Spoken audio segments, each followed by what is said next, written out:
1992, which marked the handing over of the key of the present building of the Madras High Court by the then Governor of Madras to the then Chief Justice. Today, in the same month of July, albeit 133 years later, we have gathered here to welcome the learned Chief Justice of the Madras High Court. Learned Chief Justice, who hails from Bilaspur, Chhattisgarh, enrolled with the Bar Council of Madhya Pradesh on 5/10/1987 and commenced practice at the District Court Raighat. His Lordship then expanded his practice to the High Court of Madhya Pradesh and to the High Court of Chhattisgarh. Notably, even in those busy years of practice, His Lordship did not sever ties with the academic world and served as a member of the Board of Studies and Academic Council at Guru Ghasidas Vishwavidyalaya, Bilaspur. His Lordship's expertise and proficiency in diverse branches of law, particularly in niche areas such as income tax, paved way for his designation as a senior advocate on 31/1/2005. On 10/12/2009, His Lordship was elevated as a judge of the Chhattisgarh High Court. On 18/10/2021, His Lordship assumed office as the judge of the High Court of Rajasthan. In his long tenure as a puisne judge as well as the acting Chief Justice, His Lordship has rendered several path-breaking judgments that demonstrate his commitment to the ideals expressed by Chief Justice Arthur Collins in his speech 133 years ago. Lastly, I must also add that on the very first day of His Lordship's, that His Lordship assumed office as the Chief Justice, His Lordship's encouragement towards the younger members of the bar was very evident when he asked a junior who asked for a passover to argue the matter, and he assured him that in case he found any difficulty in arguing the matter, he would adjourn it and not pass any adverse orders. May I invite the Honorable Chief Justice to address the gathering.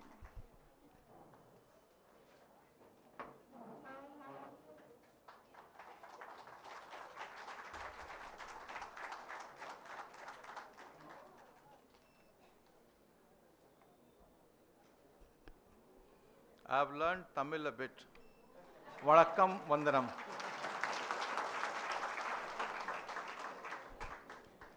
My esteemed Brother Justice M. Sundar, Justice R. Suresh Kumar, Sister Justice Anita Suman, Justice N. Senthil Kumar, Mr. P.S. Amalraj, Chairman Bar Council of Tamil Nadu and Puducherry, Mr. S. Prabhakaran, Senior Advocate and Vice Chairman Bar Council of India, Mr. A.R.L. Sundaresan, Additional Solicitor General, Mr. N.L. Raja, Senior Advocate, Mr. Hassan Muhammad Jinnah, State Public Prosecutor, Mr. Edwin Prabhakar, State Government Pleader, Mr. V. Karthikeyan, Vice Chairman, Bar Council of Tamil Nadu and Puducherry, esteemed members of the Bar Council, senior advocates, President and office bearers of various District Bar Association and High Court Bar Association who are present here, fellow members of the legal fraternity, crusaders of justice, and co-partners of this intellectual preserve. I'd like to express my gratitude to Mr. P.S. Amalraj, Chairman of the Bar Council of Tamil Nadu and Puducherry, for his kind words and thoughtful presidential address. This gesture signifies the bond between the judiciary and the bar, a relationship that is fundamental to the administration of justice. You have not known much about me. When I left my hometown, my parent High Court, after having served there for about 12 years, the members of the bar spoke something I would rate at fairly good.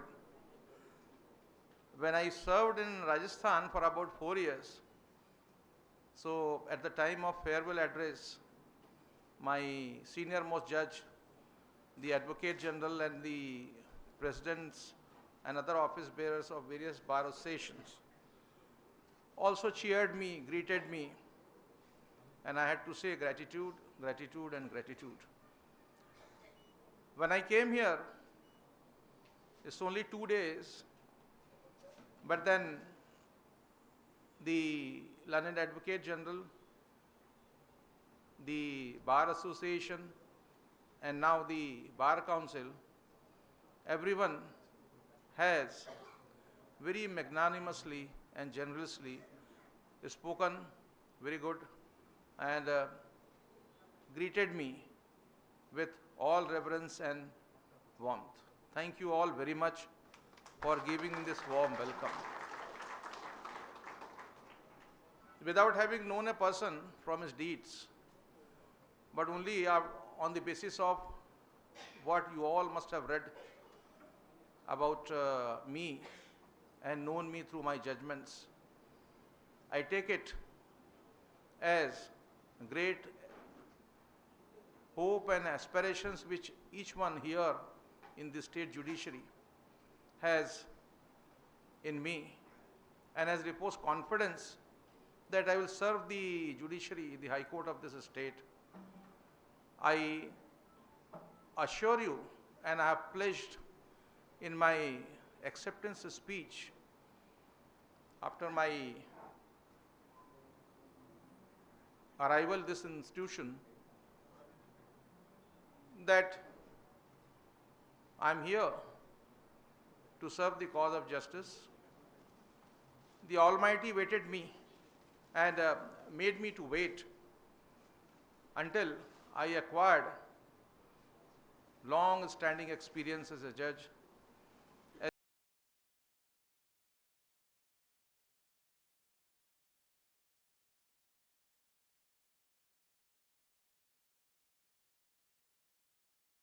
senior judge,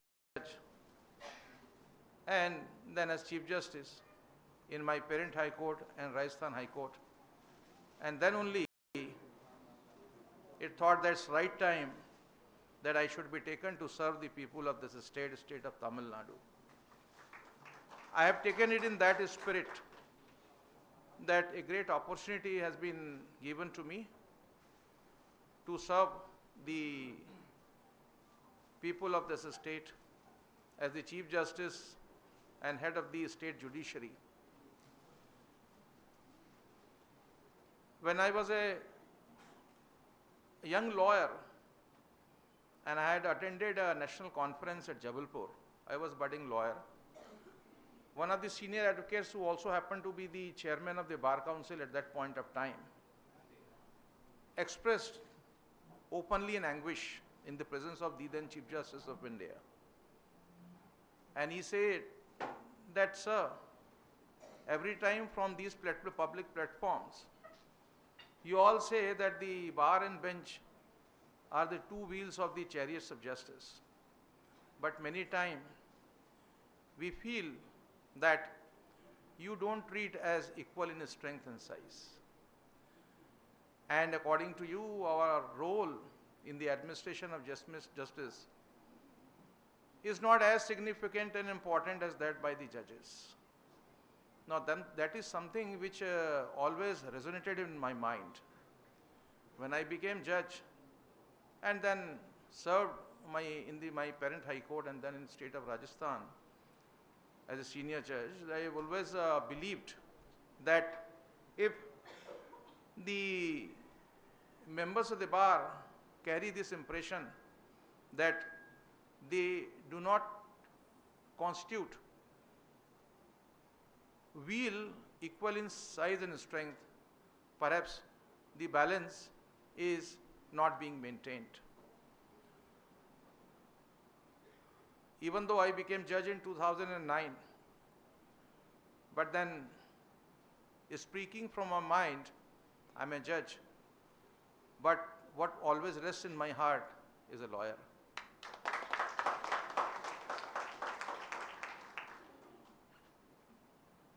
Bar is said to be Janani of judges. We all come from the bar. We are picked up from the bar and made to serve the judiciary from the other side.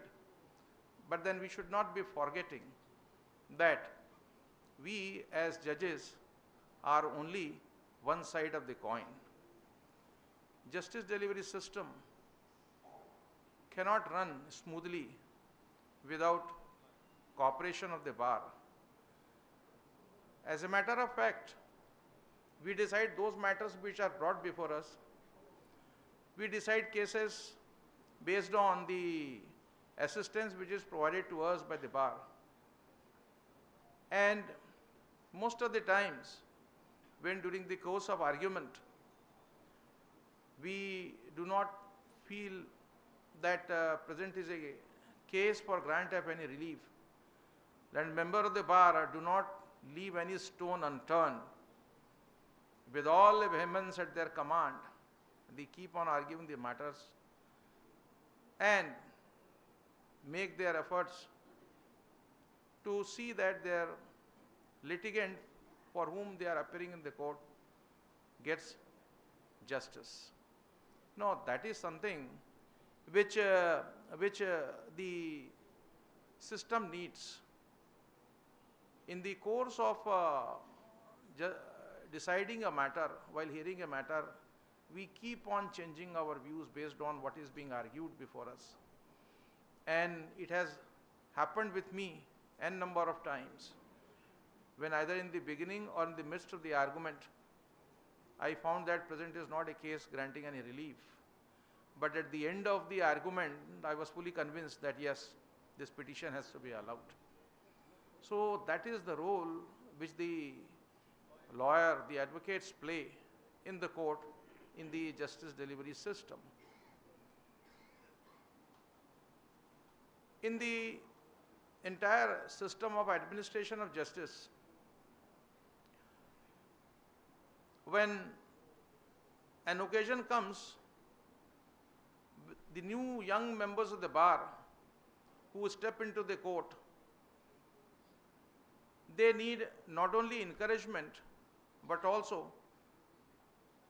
that is the time when they have to be groomed, and this responsibility lies on the shoulder of the seniors and the judges. And I have evolved a very novel method of doing it. When the seniors are not present in the court and an adjournment is sought or password is sought, I tell the young members of the bar, you argue the case. If it's a case for granting relief, I will pass an order. I will not allow your senior's name to be there in the order sheet. But I find there is something wrong and perhaps you may not get relief. I'll give, either you'll give password or it will post it on some other day. Now that was something which helped all the junior members in the bar, both in my parent High Court and in the Rajasthan High Court, to gain confidence.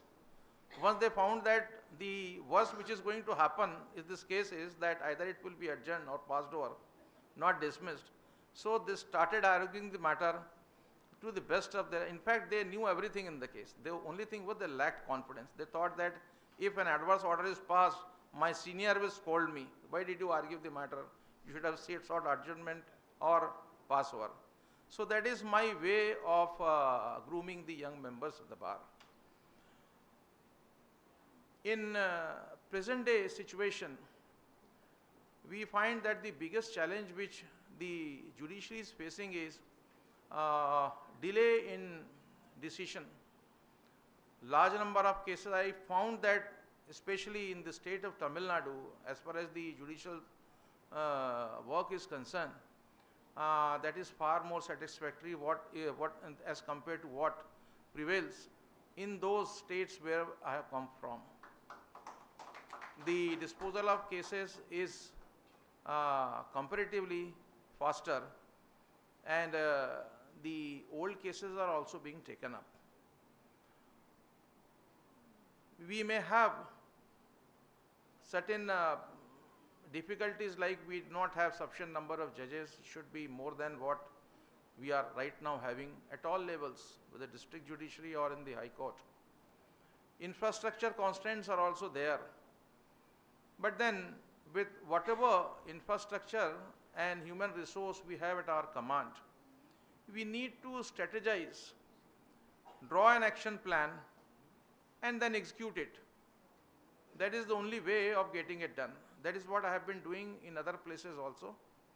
And then coming out with a case and court management schemes at all levels, having meeting with all my judges, sensitizing district judges, district judiciary officers, identifying the areas of concern which are those category of cases where the challenges are more, and at the same time ensuring that we also optimize use of alternative dispute resolution mechanism to ensure that those cases which are petty in nature or which are of such a nature that they are capable of being resolved amicably, they all should be taken through the alternative dispute resolution mechanism and should be resolved so that court's time is utilized more for deciding contentious cases.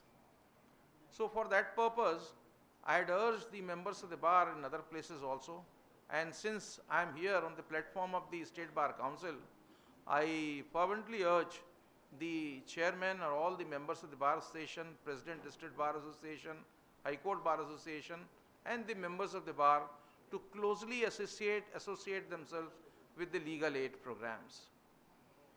The institutional imperative is to have all the cases taken up as early as possible and decided one way or the other. But then the number of cases are so huge that even if we have all the intentions to take the cases at the earliest, it may not be practically possible. And there lies the importance of alternative dispute resolution mechanism. Lok adalats, mediations are all have now proved to be very effective tools to ensure that petty matters are disposed of at the earliest and are not made to wait till their turn, even though it's a small matter. Use of technology is essential. I would not say that everything which is there should be imposed on us, but to the extent it is necessary to transform the system and enhance our judicial process, it should be adopted. Therefore, e-filing systems and other modes and manner of transforming judicial processes by use of technology needs to be embraced. Senior members may have some difficulty, but I don't find there maybe should be any difficulty as far as young and junior members of the bar are there, because they otherwise are quite tech savvy. As far as infrastructure is concerned, I find that at all levels there is huge gap of infrastructure, and that would be one of my priorities here as long as I'm here, to ensure that judicial infrastructure is improved as early as possible, as fast as possible. At the end, they have many plans. I don't have very long time to go, 8 months. But I believe that with the cooperation of the bar, with the cooperation of my brother and sister judges, we will be able to take the state judiciary to greater heights and provide speedy justice, qualitative justice, justice unpolluted to every litigant in the state. Thank you very much for giving me this opportunity and felicitating me. Thank you.